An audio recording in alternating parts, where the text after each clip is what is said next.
سورہ یونس آیت نمبر 38. اعوذ باللہ من الشیطان الرجیم. بسم اللہ الرحمن الرحیم. ہم پچھلی جو 2 آیتوں میں ہم نے دیکھا تھا کہ قرآن کو حق بتایا گیا، یعنی اس کا تعارف قرآن کا حق کے نام سے کیا گیا، اور اس کی اپوزیشن میں جو زن ہے، حق کا اپوزٹ زن ہے، اس پر بتایا گیا کہ جو تم قرآن سے ہٹ کر اپنی فینٹیسی میں اپنی جھوٹی روایتیں، اپنی جھوٹی حدیثیں اور الزام تراشیاں نبیوں پر، یہ جو خود ساختہ دین تم نے ایجاد کیا ہے، یہ حق کے مقابلے میں کام نہیں آئے گا. آج آپ کے کتنے بھی فالوورز ہوں یا آپ کتنی بھی بڑی جماعت ہوں، لیکن اللہ کے یہاں فیصلے کے دن حق کا قانون رائج ہوگا،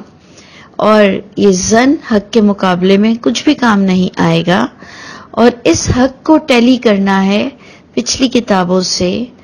جو کہ اس زمانے میں محمد صلی اللہ علیہ وسلم کے خاص سننے والوں میں اہل کتاب کے 2 گروہ اور مشرکین مکہ تھے. اور ہم نے آپ سے کہا کہ ان کا کئی بار یہ الزام تھا، نبی کریم صلی اللہ علیہ وسلم پر یہ الزام لگاتے تھے کہ محمد صلی اللہ علیہ وسلم نے یہ کتاب گھڑ کر لائے ہیں، اپنی طرف سے بنایا ہے، کیونکہ ان کے پرانے باپ داداؤں کے کانسیپٹ کو وہ بہت دھکے کھا رہے تھے، یعنی ماں باپ کے اور پرانے علماؤں والے کانسیپٹ کو یہ قرآن قبول نہیں کر رہا تھا. اور وہی بات محمد صلی اللہ علیہ وسلم جو بتا رہے تھے تو ان کے پرانے خود ساختہ دین کو بہت اسٹروک پڑ رہا تھا، جس پر وہ فرسٹریٹ ہو کر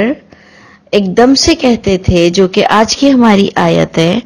آیت نمبر 38، کہ ام یقولون افطرہ، کیا وہ آپ صلی اللہ علیہ وسلم کو کہتے ہیں وہ لوگ کہ افطرہ،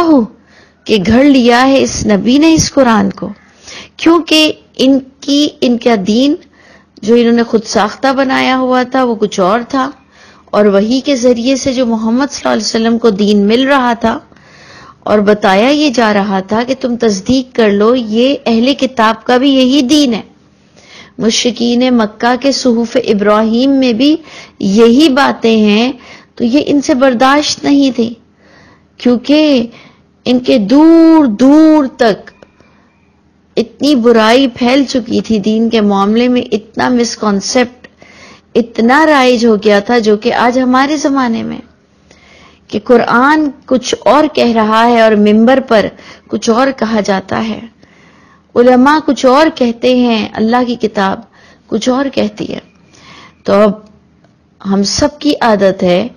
کہ ہم سب اس چیز کی طرف زیادہ جھکتے ہیں جو کہ کامن ہو، جو کہ عام پبلک کہتی ہو، اور خاص کر دین کے معاملے میں تو ہم آنکھ بند کر کے اپنے بڑوں پہ چلتے ہیں. جبکہ مارکیٹنگ وے میں بھی آپ دیکھیں کہ اگر زیادہ تر لوگ آپ کو ایک ہی شیمپو کے بارے میں بتائیں گے تو بندہ بغیر تصدیق کے وہی شیمپو یوز کرے گا، وہی ایک راستہ یوز کرے گا، وہی پروڈکٹ یوز کرے گا جو عام پبلک یوز کرتی ہے. اس میں گناہ ثواب کا کوئی معاملہ نہیں ہے. لیکن جہاں دین کا تعلق ہے، وہاں اگر عام پبلک جو عقیدہ رکھتی ہے اور اگر قرآن کچھ اور کہتا ہے، تو خدا کے گھر جو ہم سب کا بہت بڑا عقیدہ ہے، بہت سینسیٹیو ایشو ہے کہ اللہ کے گھر ہمارے اعمال نامے کھلیں گے اور ہماری الہامی کتاب سامنے ہمارے امام کی صورت میں ہوگی، امام الہامی کتاب ہوگی، ہمارے اعمال نامے اس سے ٹیلی کیے جائیں گے، اور جس نے جتنا کم تعلیم حاصل کی اور جس کے جتنے مسکانسیپٹ ہوئے، وہ اتنا ہی بڑا گناہگار کہلائے گا. اور قیامت کے دن کا عالم وہی ہوگا جو ٹو دا پوائنٹ اللہ کی کتاب کو سمجھ کر پھر عمل کرتا تھا. تو اب جناب جب انہوں نے دیکھا کہ محمد صلی اللہ علیہ وسلم شفاعت کے بارے میں، پکار کے بارے میں، خدا کے قیامت کے دن کی جواب دہی کے بارے میں تو بس پوری اتھارٹی اللہ پہ ڈال رہے ہیں، تو اب ان سے کچھ نہیں بن پڑا. تو انہوں نے کہا کہ اس نبی نے اس قرآن کو گھڑ کر لایا ہے، جس پر اللہ کے رسول کو اللہ تعالیٰ نے جواب دینے کا کہا کہ قل، اے محمد صلی اللہ علیہ وسلم، آپ اس بات کے جواب میں انہیں یہ کہہ دیجئے کہ فَأْتُوا بِسُورَةٍ، اچھا تو ٹھیک ہے، آؤ ایک سورت کے ساتھ مثلہ، اس جیسی ایک سورت کے ساتھ آ جاؤ، اور اس کام کے لیے یعنی اس سورت کے بنانے پر بلا لاؤ من استطعتم من دون اللہ، جن کو بھی تم طاقت رکھتے ہو بلانے کی اللہ کے سوا، انہیں بلا کر لے آؤ، ان کنتم صادقین، اگر ہو تم سچے اپنے موقف میں کہ یہ نبی نے اس کتاب کو گھڑا ہوا ہے، تو تم کوئی ایک سورت لے آؤ اپنی کتاب سے جو اس کتاب کے کانٹرڈکٹ میں جا رہی ہو۔ میں نے اس آیت کو یوں سمجھا ہے، نہ کہ میں نے اس آیت کو یوں سمجھا کہ یہ جو اس کے اندر کچھ صورتیں ہیں اس جیسی کوئی صورت بنا لے آؤ، کیونکہ میں سمجھتی ہوں وہاں پر شعر و شاعری بہت عام تھی، وہاں پر ایکسپرٹس تو بہت تھے۔ آج آپ لوئی ویٹون کو دیکھ لیں، آج آپ گیس کمپنی کو دیکھ لیں، آج آپ کوئی سی بڑی سے بڑی کمپنی کو لے لیں، برانڈ کو لے لیں، اس کی فیک اس اوریجنل سے زیادہ اچھی بن جاتی ہے۔ ایون ویٹ بھی ایک برابر ہوتا ہے، لیدر بھی اس سے اچھا ہوتا ہے، کلر بھی وہی ہوتا ہے، ہر چیز وہی ہوتی ہے۔ تو میں نے نہیں سمجھا اس آیت کو اس طرح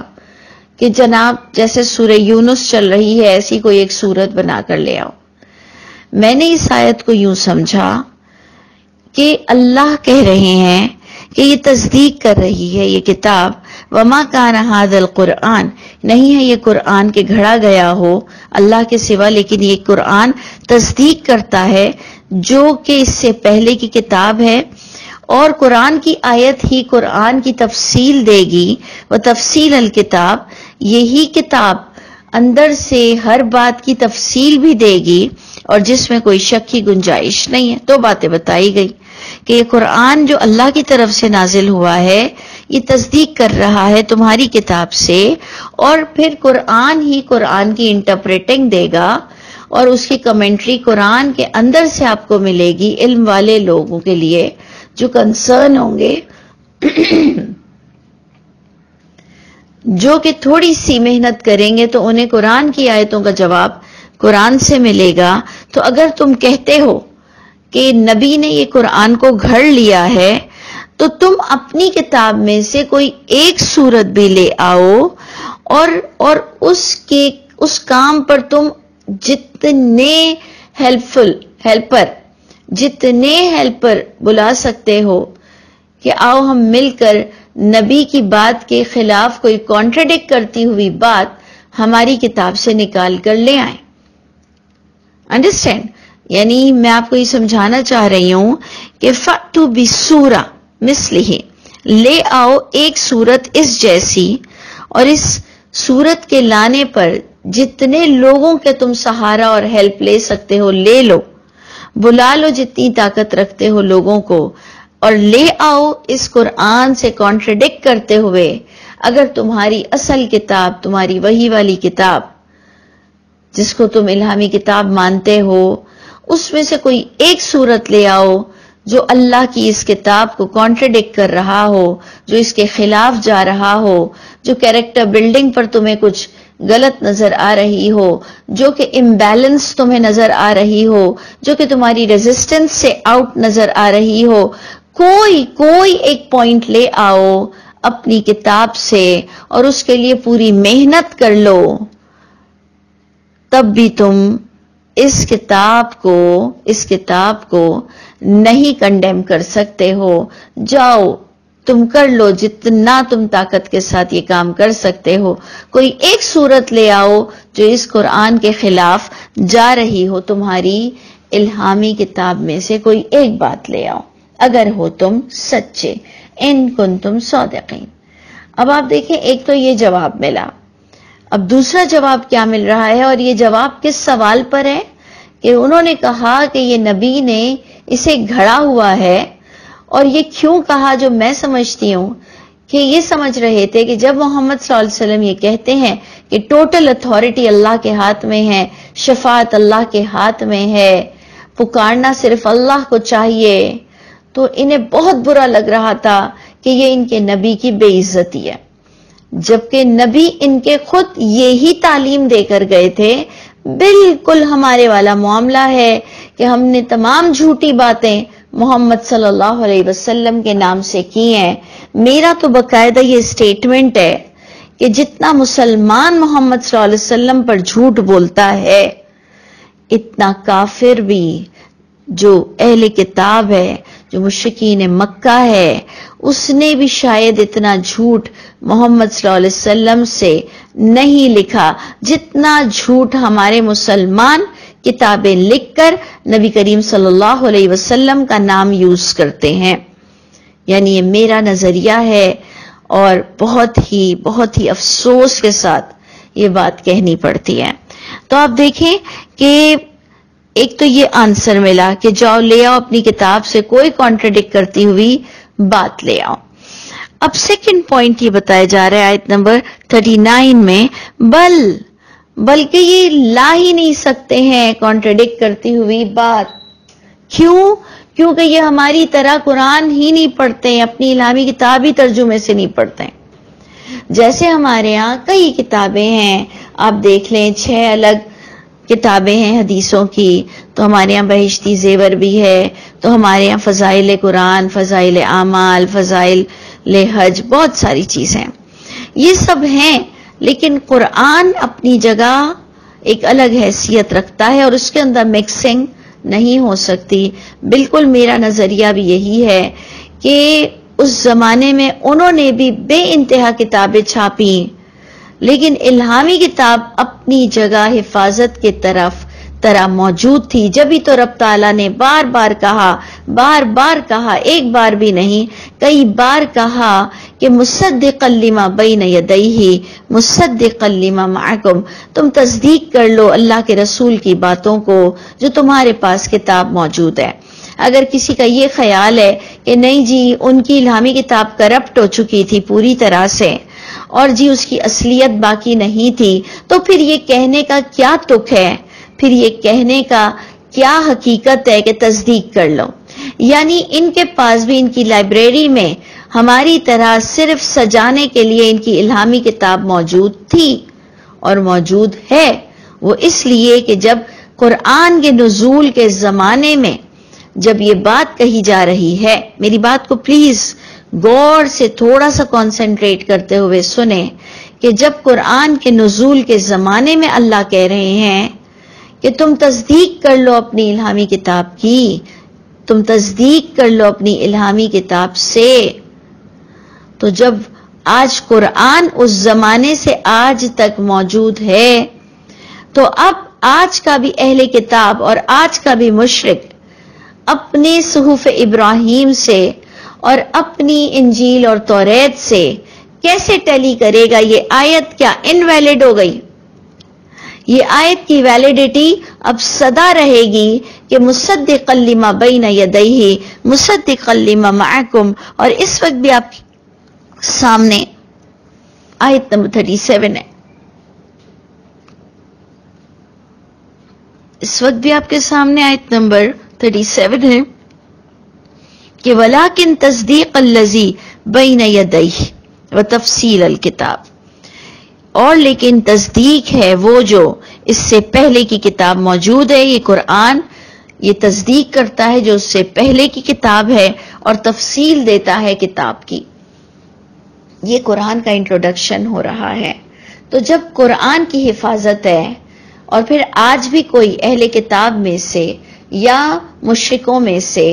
اپنے صحف ابراہیم اور اپنی توریت اور انجیل سے ٹیلی کرنا چاہے گا تو یقیناً کرے گا۔ مجھے یہ بات آج تک سمجھ نہیں آئی کہ لوگ کہتے ہیں کہ وہ کتاب تو کرپٹ ہو چکی ہے اور وہ کتاب کی اصلیت باقی نہیں رہی، تو پھر ان آیتوں کی ویلیڈیٹی پھر کیا ہوئی؟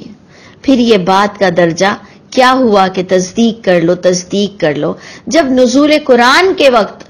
وہ کتابوں سے تصدیق کی جا سکتی تھی، اور جب آج یہ کتاب قرآن موجود ہے تو اس زمانے میں جو کتاب سے تصدیق کرنے کا حکم دیا گیا وہ آج تک بھی تصدیق کی جا سکتی ہے. جیسے کہ ہم نے کتنی کتابیں لکھی لیکن ہمارا قرآن ایک طرف بغیر ترجمے سے لوگ پڑھتے ہیں. بالکل انہوں نے بھی وہی حشر کیا اپنی الہامی کتاب کا کہ یہ دوسری کتابوں کو بہت عقیدت سے پڑھتے ہیں اور خود کی الہامی کتاب کو یہ صرف چوم کے رکھ دیتے ہوں گے، اور انہوں نے صرف اس کی تعظیم کرنی ہے. انہوں نے باقاعدہ ماننا ہے کہ یہ الہامی کتاب ہے. اگر آج میں کوئی ایک پوائنٹ کہتی ہوں، فار ایگزامپل اگر میں قرآن سے یہ بات کہتی ہوں کہ جی قصر نماز تو خوف پر ہی پڑھی جاتی ہے، اگر دشمن کا خوف آ جائے تب ہی قصر نماز ہے، امن میں تو قصر نماز ہے ہی نہیں. وہ دبئی اور ورلڈ ٹور اور یورپ اور شینجن ویزا لگا کر جو بندہ ملیشیا ادھر ادھر گھومنے جاتا ہے، ایون حج اور عمرے کرنے جاتا ہے، یہ الحمدللہ آج کے دور کا بڑا امن والا سفر ہے. تو میں اگر یہ دعویٰ کر دوں کہ جی سورہ نساء میں کلیئر آیت موجود ہے، 100 آیت نمبر 100 سے اگر آپ آیت نمبر 104 تک پڑھ لیں تو آپ کو کلیئر اس میں مل جائے گا کہ قصر کسی طرح الاؤ نہیں بلکہ گناہ ہے اگر امن کی کیفیت ہے. قصر تو دشمن کے خوف پر ہے. اب جناب آپ سب میرے پیچھے پڑ جائیں کہ جناب اس نے یہ بات کیسے کہہ دی، تو میں کہوں گی کہ بھائی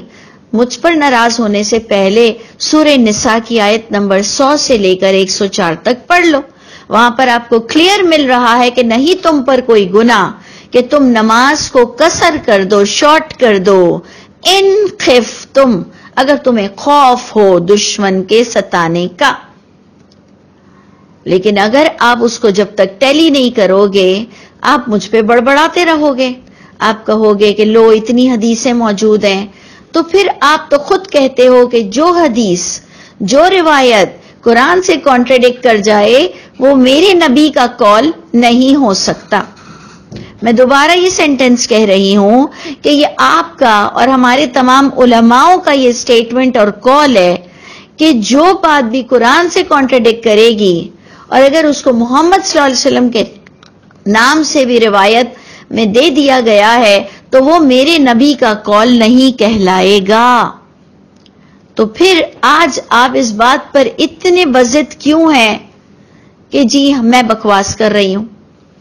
ہم میں سے جو کنسرن ہوگا کہ اگر اس آیت کو بہت اچھی طرح سے سمجھے گا کہ تم پر گناہ نہیں کہ تم قصر کر لو اگر تمہیں دشمن کا خوف ہو کہ وہ تمہیں ستائیں گے، تو پھر باقاعدہ یہ آیت کا اپوزٹ آئے گا کہ تم کو امن کی حالت میں قصر کرنا گناہ ہے. بلکہ میں تو سمجھتی ہوں کہ اس زمانے میں لوگ دشمن کے خوف پر بھی قصر کرنا گناہ سمجھتے تھے، پوری نماز پڑھتے تھے. تو اللہ نے وہ اتنے پیارے لوگوں کو، اتنے کنسرن لوگوں کو یہ تسلی دی کہ اگر دشمن کا خوف آ جائے کہ وہ تمہیں ستائیں گے تو اے میرے بندوں ڈرو مت، میں تمہیں معاف کر دوں گا، تم قصر کر لو. تو قصر کرنا امن کی حالت میں گناہ کنسیڈر کیا جائے گا، نہیں کوئی گناہ کہ تم قصر کرو. اس کا مطلب قصر کرنا، فضول کا قصر کرنا گناہ ہے. اب بھی اگر آپ میری بات نہ سمجھیں تو آپ کا دین آپ کے ساتھ اور میرا عقیدہ اور میرا قرآن کے مطابق کانسیپٹ رکھنا میرا اپنا ہے. ہم سب کو اللہ کے گھر اٹھ کر جواب دینا ہوگا، لیکن یہ اتنا سینسیٹیو ایشو ہے کہ میں اسے اپنا فرض سمجھتی ہوں کہ میں مرنے سے پہلے جتنا ہو سکے اپنی آواز کو پہنچا دوں. آگے فیصلہ آپ کے ہاتھ میں ہے. اب دیکھیں اللہ نے کتنی پیاری بات بتائی. اللہ تعالیٰ فرماتے ہیں بل کذبوا، لیکن ان لوگوں نے تو جھٹلا دیا محمد صلی اللہ علیہ وسلم کی باتوں کو. کیوں جھٹلا دیا؟ بما لم یحیط بعلمہ، اس وجہ سے جھٹلا دیا جو نہیں انہوں نے احاطہ کیا اس بات کا علم سے. دیکھا آپ نے،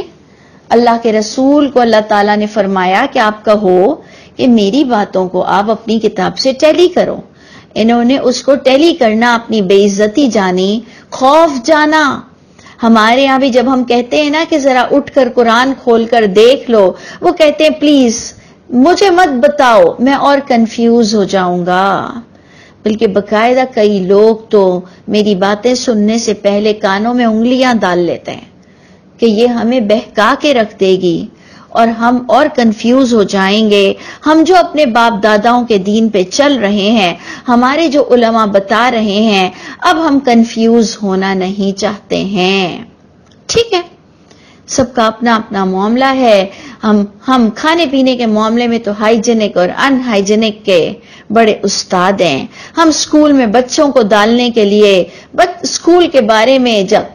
جانچ پڑتال کے لیے تو بڑے ماسٹر مائنڈ ہیں. ہم کسی میڈیسن کے لیے، کسی سرجری کے لیے، کسی ڈاکٹر کے ڈیسیشن پر بھی ہم متفق نہیں ہوتے جب تک کہ ہم 2-4 ڈاکٹر سے تصدیق نہ کر لیں. لیکن دین اتنا سستا ہے، ہمارے لیے اس کی کوئی اہمیت نہیں ہے اور ہم اس کو شارٹ کٹ میں اپنانا چاہتے ہیں. اور اب ہم کسی سے مقابلہ کرنے کی ہمت نہیں رکھتے ہیں کیونکہ ہم اکیلے ہو جائیں گے. اور یاد رکھیے گا، پوزیشن ہولڈرز مائنورٹی میں ہی ہوتے ہیں. جس کو اچھے رینک لانے ہیں وہ مائنورٹی میں ہی کھڑا ہوتا ہے. تو جناب قرآن بھی یہی کہتا ہے کہ تم میں سے بہت قلیل ہیں جو اللہ کی کتاب سے نصیحت حاصل کرتے ہیں. قلیلا ما یتذکرون، تم میں سے بہت کم لوگ ہیں جو اللہ کی کتاب کو نصیحت سے پڑھتے ہیں. اور اللہ نے تمہیں سماعت، بصارت، دل دیا، لیکن اکثرہم لا یعقلون، میجورٹی پیپل عقل سے کام نہیں لیتی ہے.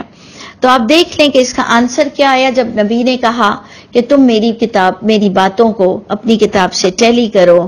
انہوں نے جھٹلا دیا کیونکہ انہوں نے احاطہ ہی نہیں کیا اپنے علم سے. یعنی انہوں نے اپنی کتاب کو کھول کر دیکھنا ضروری نہیں سمجھا. وَلَمَّا يَأْتِهِمْ تَأْوِيلُهُ، اور نہیں آئی ان کے سامنے پھر اس کی حقیقت بھی. تو اسی طرح جھٹلایا ان سے پہلے لوگوں نے بھی. فنظر، دیکھ لو، جو بھی اللہ کی کتاب خود کھول کر نہیں پڑھے گا اور دوسروں پر ریلائی کرے گا، اندھوں کی طرح ان کی بات مانے گا، فنظر، پھر دیکھ لینا کیسے ہوا انجام ظالموں کا. یعنی پچھلے لوگوں نے بھی یہی حرکت کی کہ جب نبی حق بتاتے تھے اور ہر نبی پچھلی کتاب کو کھولتا تھا تو لوگوں میں یہ طاقت نہیں ہوتی تھی کہ وہ اپنی الہامی کتاب کو جو وہ نمازوں میں پڑھتے ہیں اس کو ترجمے سے سمجھ سکیں اور حقیقت کی دنیا میں آ جائیں اور اللہ کے لیے ان کے اللہ کافی ہو جائیں. ہم کہتے ہیں حسبی اللہ، یہ ہماری صرف منہ کی باتیں ہیں. ہم کہتے ہیں حسبنا اللہ، یہ تو ہماری صرف منہ کی باتیں ہیں. ہمیں تو میجورٹی کے ساتھ چلنے میں لوگوں کو زیادہ مزہ آتا ہے، زیادہ سکون ملتا ہے. تو اگر آپ کے لیے بھی قیامت کا دن بہت بڑی بات ہے اور اگر آپ اور میں اللہ کی ملاقات چمکتے چہروں سے کرنا چاہتے ہیں تو ہمیں اپنی کتاب جو کہ الہامی کتاب ہمیں اپنی آنکھوں سے پڑھنی ہے، بیسک عربک جانتے ہوئے. انشاءاللہ اللہ کی مدد ضرور آئے گی. اور اللہ تعالیٰ کا کلیئر یہ فرمان ہے، آیت نمبر 39 پر اینڈ ہوتا ہے کہ فانظر کیف کان عاقبۃ الظالمین، کہ پھر دیکھ لیا تم نے کہ ظالموں کا انجام کیا ہوا جنہوں نے اللہ کی کتابوں کو کھول کر خود نہیں سمجھا. اللہ تعالیٰ ہم سب کے حامی و ناصر.